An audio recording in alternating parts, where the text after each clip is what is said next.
Hey, what's up everyone? Terrell Friday here with FutureDDS, and today we have a very special guest, Ms. Melanie. Everyone knows how difficult it is to get into school, one, and then once we're into school, how stressful it can be and how hard it is to manage our time. So we brought in the big gun to give us some tips on how to get really good grades in dental school.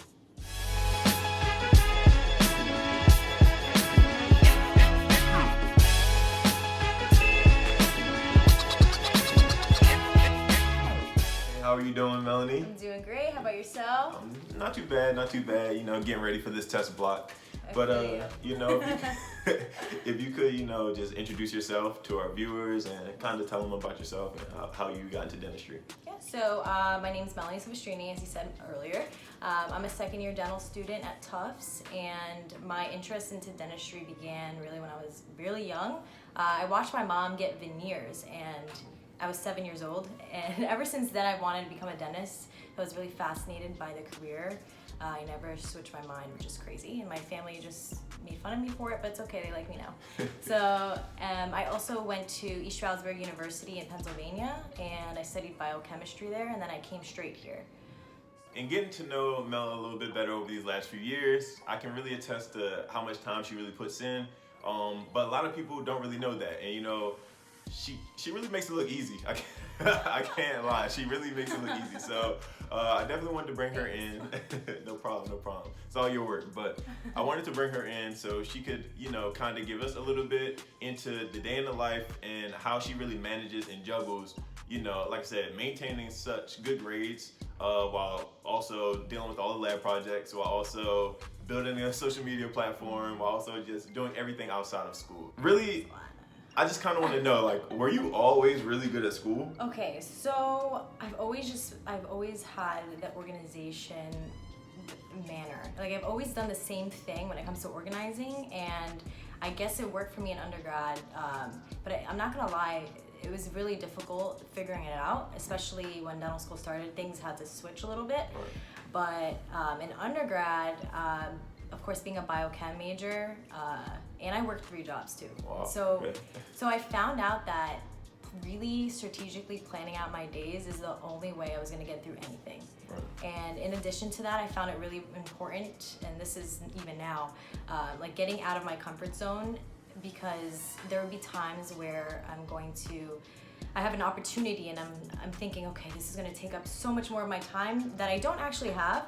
But in reality, it's worth it, because in the end, you're more successful with whatever you've just done, and you have more experience, and it just becomes more worth it, and you learn more. So for me, it's really valuable to learn from getting out of your comfort zone. So I've done that a lot.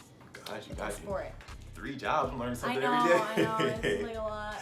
Yeah. So like I said, lucky for us, Mel was gracious enough to, take some time out of her busy schedule, all these jobs, and of course keeping the grades, everything. So to give us her top tips on, staying focused and really maintain those good grades while kind of seemingly breathing through school, but clearly she has a system to make it happen. So she's going to bless everyone and give her top tips on doing so.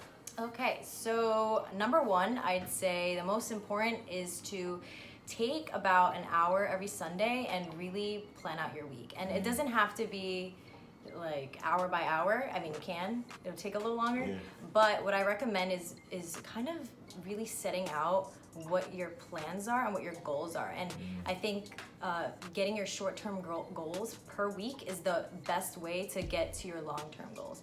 So in addition to that, I like to use this app called Do. I've used it since junior year of undergrad. And it's like a little calendar app, but it's like Todoist, if anyone knows that one. But basically you put in your agenda per hour, and your phone will beep whenever you have to do something. It reminds you, and it doesn't stop beeping until you say done. Or wow. you can add an hour later, 10 minutes later. But for me, it's just when you have so much going on, you really need the reminder. And since I always have my phone on me, it works really well. So yeah, definitely take the Sunday, because you can set the tone for your week by just giving yourself that 1 hour to organize. I'm telling you, it's so worth it, and it's gotten me pretty far, I think. Got you. Crucial. Plan it out in advance. There we go. Number 1. And number 2. So this one I learned in dental school, and my tip to you is take the time to just chill out. You're gonna be busy all the time, but it doesn't matter what it is. If you like staring at a wall, if you like playing chess, you need the me time to just chill out. And I don't mean like hang out with people. I mean sit down and have self-meditation time. You don't even have to meditate, which I do personally. I recommend. I can describe that later. Yeah. But yeah, you need to really get yourself together sometimes. It's really easy to get off focus because when you have so much going on, you can go on autopilot. And I found myself doing that so much, and I learned over the years that you need to just sit down and recollect. And it's unique to every person what works for them. For me personally, either meditation at night I do. I use an app called Calm, by the way, or Headspace is really good too. I've used that, which I know you use. I use Headspace, yeah. And I also find that working out is like my escape. So that's bring me to tip number 3, which I can explain later. Tip number 3. So what I recommend thirdly is to really put time into self-care, but not only mental health, which is kind of like what I mentioned earlier with tip number 2 and like the meditation, getting yourself together, but exercising actually has benefits not only physically but mentally, and it helps relieve a lot of stress. So you also have like the dopamine. I'm sorry, I can't even talk right now. So dopamine gets released whenever you work out. I don't know if you know that, but it's like nature's make you happy chemical. So it's really important to make sure that you're getting in either some cardio or something, at least 45 minutes. That's all you need. I know it's so hard sometimes. I mean, yesterday I had difficulty going, but I still tried to just do something because not only was it my escape, but I know it's so good for me and it helps me be happier when I'm like really stressed out or something, you know, so it prevents the stress. So I really recommend that, and it's gotten me far, I can say, definitely. That's a great tip. I mean, for everybody out there who doesn't work out already, like, don't be intimidated. That's one thing I know a lot of people are intimidated one thing about. I can say is I kind of plan out on my Sundays, like I mentioned, tip number 1. I plan out my workout schedule too. I think I have like a separate calendar for it. And I mean, if you go to a gym that has classes, you can kind of pick it or look at the schedule of the gym and say, okay, Monday, Wednesday, I'm gonna do this, whatever. Or you can just set up your specific workout that you wanna do. It really helps to know what you're gonna do before, so you have something to look forward to. Like, sometimes I'll go to the gym, and if I don't have anything prepared, I'm just like, what do I want to do right now? And then you're wasting time, and it's not efficient. So I recommend planning. Plan. Gotcha. Before dental school began, not a lot of people know this, but I started a blog. I bought the domain, I bought the equipment. I have like a professional camera, studio lighting, everything, and I just really wanted to pursue a blog that really kind of summarized everything that I kind of gave you in my tips, but in a holistic way where I'm incorporating my school life, my health and fitness life, and also kind of like what I used to do. I don't know if I told you guys, but I used to be a makeup artist in undergrad. That's one of my jobs I did. 7 jobs. Yeah. So I did freelance makeup, and I unfortunately lost all the clients because I moved to Boston, but that was like another aspect of the aesthetic format that I was kind of going for too. So that didn't really explain exactly what the blog is going to be, so you're gonna have to wait to find out, but it's going to be an incorporation of a bunch of things that have to do with my life. I've been working on it for 2 years. It's coming shortly. I'm just really busy, so I'm trying to work that in. You know, we mentioned earlier you were building this personal brand, you know, primarily through Instagram right now. So how did you really get into, you know, building the Instagram brand? How long have you been serious about it, and kind of where do you see it going, I guess? So when it comes to being actually serious about it, I'd say last year. I was more serious about the blog at first, but then I didn't realize that people need to find out about this blog eventually. And so, you know, expanding my Instagram probably would help. So I became more serious in being more consistent with it. So that's key for any social media. It's consistency, and you want to cater to your audience. For me though, I have a couple audiences, so it was a little different for me. It could be dentistry, it could be like fitness, it could be like the makeup artistry, it could be anything, right? So I found it a little bit different as opposed to like some accounts that just focus on one aspect. But like I said, in the planning aspect, so I normally would plan out when I'm gonna do a shoot and kind of get some content for like a couple weeks so that I just have it ready to go. And then I also try to plan out some of the main ideas for like captions that I'm gonna be writing about, some major ideas I want to explain kind of in the Instagram post, and I kind of just strategically plan it so that when I'm busy, I have the time to just kind of press post, you know. So that's what I do right now with the Instagram, and hashtags are your best friend, by the way. That is what I learned last year.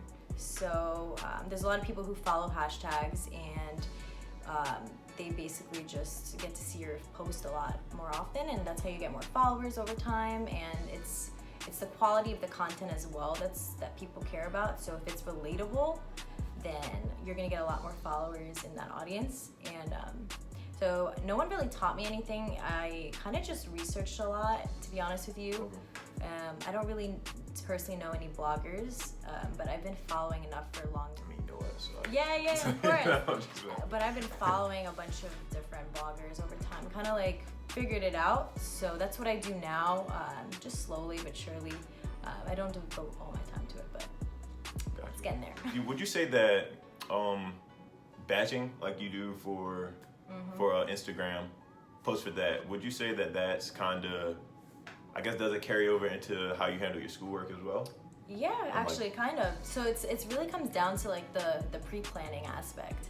I always kind of know what I'm gonna do before I do it. So this way, if I don't get to it actually, then I'll have some leeway space too to get it done.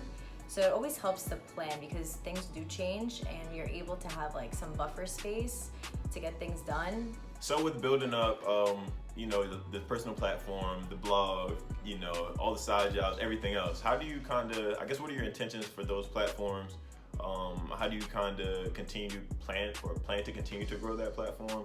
And how do you plan on working it into your potential goals in the next, let's say, 5 years?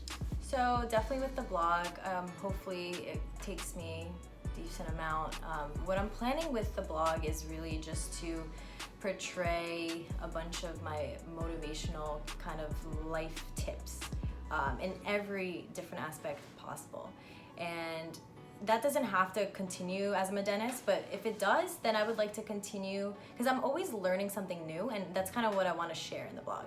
And these things that I learned through experience have helped me in different ways, and that my main goal is really to just share that. So that's what I want to do. I'm not sure where exactly in 5 years I'll be, of course, but I kind of want to move somewhere warm. That's number one. And I do want to have, or at least work in a practice that has more of a calm atmosphere where patients are more willing to go in because they feel like welcomed, and they feel like the dentist really truly cares. You know, I want to be that type of dentist, and so wherever I work, I'm going to make sure that's the atmosphere for me. And I had crazy ideas of like having a dental spa. I mean, that would be amazing. I don't know how that works yet, but that would be probably a prime goal, very long-term goal. Seems like you yeah. you got the system to make it happen in place. Yeah. We'll see. All right, so we don't want to hold up Melanie too much longer, but I guess if you have any, you know, last words, or if you just want to kind of summarize what your top things are, add any if you want to. So definitely you want to always think ahead, set aside some me time, and always get out of your comfort zone. Top 3 tips. There we go. There we go. But Melanie, we just want to say thank you again for taking some time out. Yep, coming and joining us. Thanks for having me. Yeah, definitely. We'll have to do this again sometime for your blog. Yeah. Stay tuned. Stay tuned for that. We'll make sure we put, I guess, Melanie's Instagram down in the description so that if you guys have any questions for her, you just go ahead, click her Instagram, send her DM, comment, or anything. I'm sure she'll get back to you whenever she can. Yeah, be patient, y'all.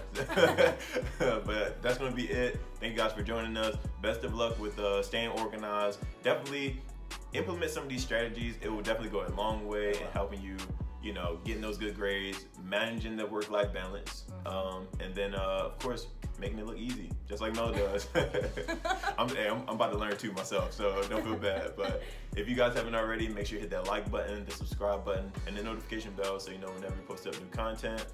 That's gonna be it. See y'all next time.